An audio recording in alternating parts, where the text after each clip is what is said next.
Hello, should I avoid international stocks for swing trading? Yes and no. When you are trading international stocks, you pay foreign tax or you might pay foreign tax, but they are deductible on your 1040. So it's not really the reason why I tend to avoid them. It's just that I don't know if they have some other filing requirement I had to go through, like for L.L.C, for instance, there is Schedule K1 that I need to wait on to use to file my taxes, and some of them I can receive. In the past, I received those Schedule K1 a little bit late, around March. So I had to wait on those to receive them to file.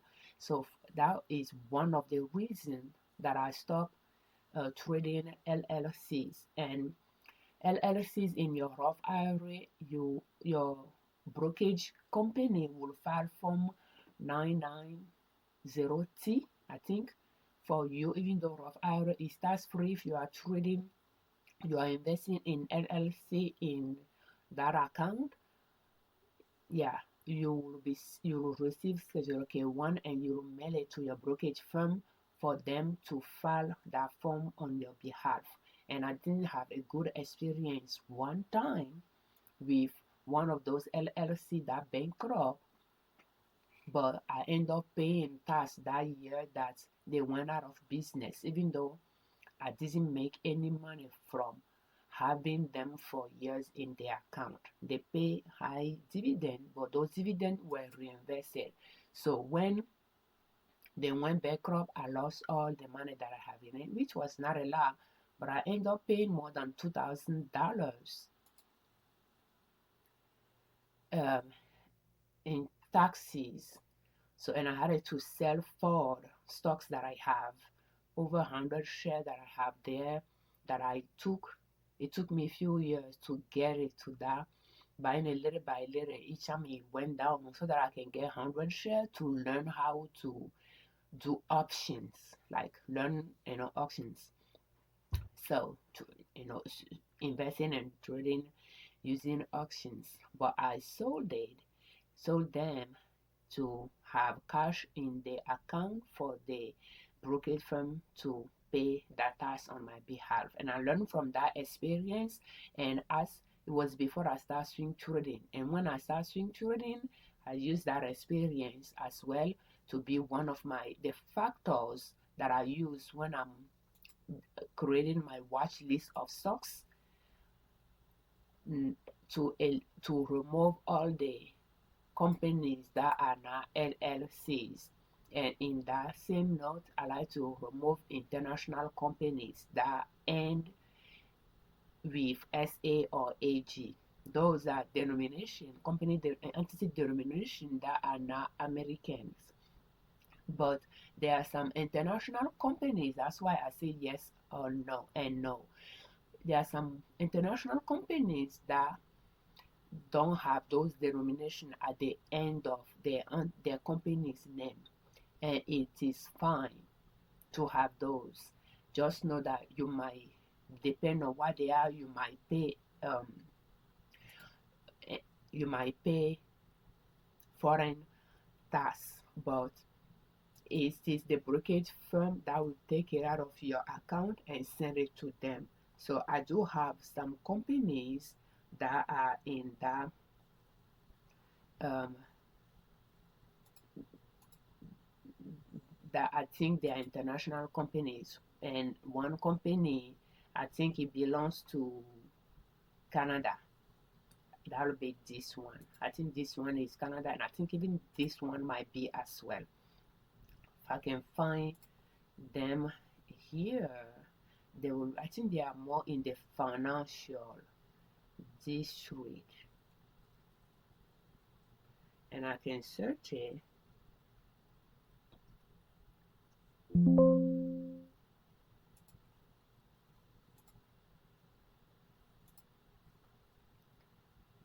Not that one.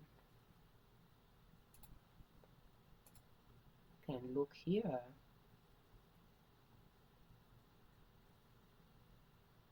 Yeah, they are in the financial district, and just by looking at the title, their name, I can see, those cities in them, and that just tells me that those companies are Canadians. But the name does now have denomination, entity denomination at the end of it, and I'm okay with it. That's why I'm saying yes and no. And those companies, chances are the one that I highlighted are the one that I purchased already. Chances are, you know, I'm going to be paying international tax, foreign tax. The tax swab will just take it out and pay. And if some of them, pay dividend, those dividend, I will pay foreign tax on those dividend, and just swap those deductions right away as well.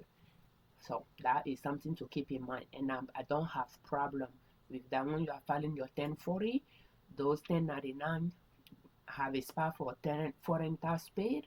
You will put that in your 1040, and there is a spot for those deductions to go as well. But my concern is more so based on the experience that I have with L.L.C in my brokerage account, and that issue could have happened in my that the experience that I have in my Roth account, but that issue could have happened in my brokerage account as well.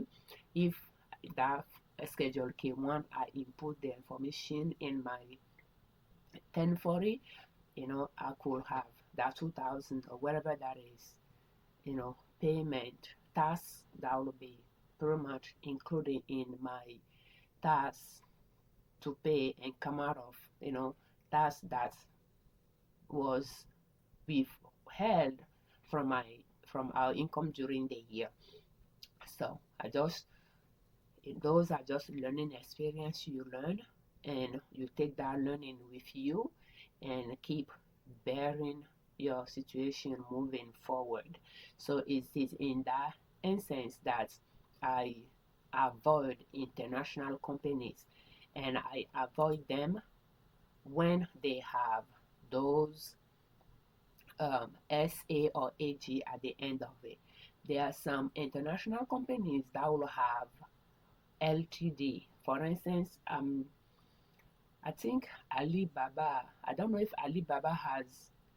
I think Alibaba has LTD at the end of it, but I'm not entirely sure. But again, I prefer not to, have those in my list. So I put these large cap stocks from yesterday video, and that's the way I'll go through it, removing those LTD,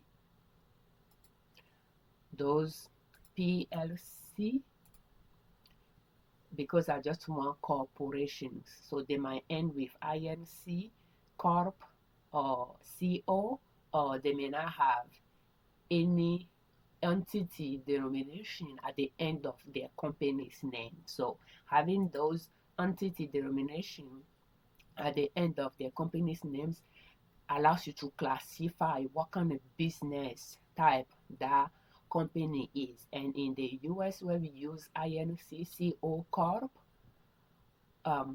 for corporations and org for organizations, I like to keep those LLC, LTD, PLC. Those are partnerships.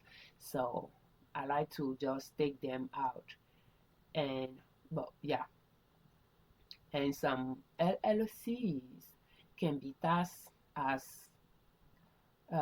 S corp, and I think some can be taxed as a corporation as well. But I don't know how they chose to be taxed, and I'm not going to be looking into that. I just take them out. And on that same note, I take SA and AG out as well. Those are denominations. I think for some European companies, but not just those, because some South American companies use some of those denominations. I don't know which continents or countries use one or the other. I just know that I have seen SA and AG. And I just, if that, if the name has those in it, I like to take them out. So it is in that instance that I would say avoid most international companies. If an international companies don't have those at the end and do not have partnership entity name at the end, I keep them, and I know that I might pay foreign tax if that country requires one, and I'm okay with it. Today we are going to analyze BX, and today is February 3, 2026.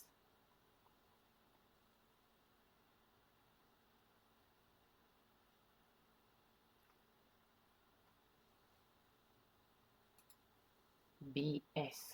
You can see the end of that. We are using Think or Swim platform maximum daily chart. Let's do BX. Is it ready for us to buy? The answer is no, based on long option and swing trading strategy that we use. We want to buy at this support line, and right now is coming from that support line. So it's coming from that support line. It went up, pull back, went up, pull back. So technically, the answer will be yes, because I like to keep in mind where it is coming from. So where is it coming from? Taking the valley and the top of the mountain into consideration, is coming from the valley. We just didn't see it early enough to get into it. I was analyzing it here, but then let it be, and it went all the way up, and now pull back, went up and pull back. So I don't know if it's going to go all the way down again before moving up, but because it's coming from the valley, I think I'm going to change my answer to a yes, knowing that there is a chance it might go all the way down again, but there is a chance it may not. But since I already missed the window here, and it went up and came back down, went up and came back, so pretty much I could have purchased it here, and I didn't do it. I think I can purchase it here. So today, who knows, I might purchase some share of it. So from a no to a yes in one same video. But yes, you see, we are not perfect, we are learning. I'm not an expert in it, and it is okay. So, and if it comes down here, I will be negative in it for the time being, but that's that. So now we are going to go to maximum monthly chart to see if there is another line below that we should worry about or we should take into consideration. No, I'm not seeing any. And I noticed that again, we have the date on the x-axis from the past to the present, and we have the price on the y-axis from $0 up. So I noticed that it has been respecting this line for the past few years. We can count the years: 1, 2, 3, 4, 5, 6. I think that's long enough, and technically I think we will be able to extend this a little bit. It will touch this as well, so that'll be like 7 years that it has been, you know, leaning on this line, and it went below around this area, but it has not come back down to this in 7 years or 6 years or so. So with that in mind, this could be a solid value line that we could rely on. So all-time highest price was in 2024, not too far back in the past, and it is trying to get there, but it's coming back down there. So I think, you know, I could take the plunge and went and buy some share. If it goes down there, as fine. I can just keep a negative in the account until, you know, it goes back up. but I think it's going to get there. So it got close here. I'm not entirely sure why it pulled back, but again, well, we can buy it.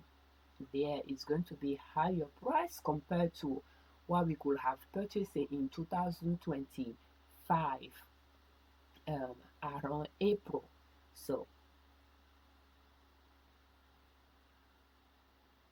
maybe it's going to go back down there around April. I'm not entirely sure. But if it goes a little bit lower than what we pay for it here, we might buy some more. But other than that, we can buy some and just, if you are a beginner swing trader, you could buy just one share, or if you have a specific target amount you can that you want to spend, you can spend half.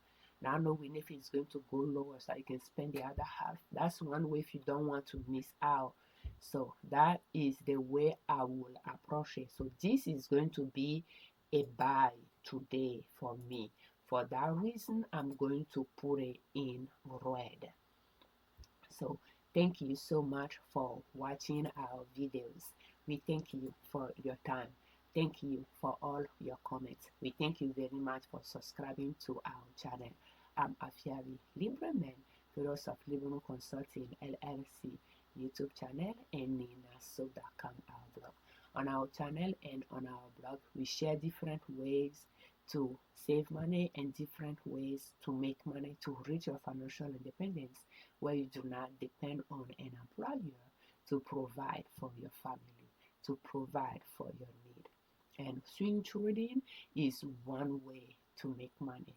And we are just sharing our journey with you, how we are doing it, to inspire you. If you can find some tips that, you can work with in your journey as well. So thank you so much for your time. Happy swing trading. For more videos in this series, will you please check the playlist How to Start Swing Trading Step by Step using long Uptrend loans. We have it in the description of this video, and we do have some other swing trading related playlists as well. Thank you.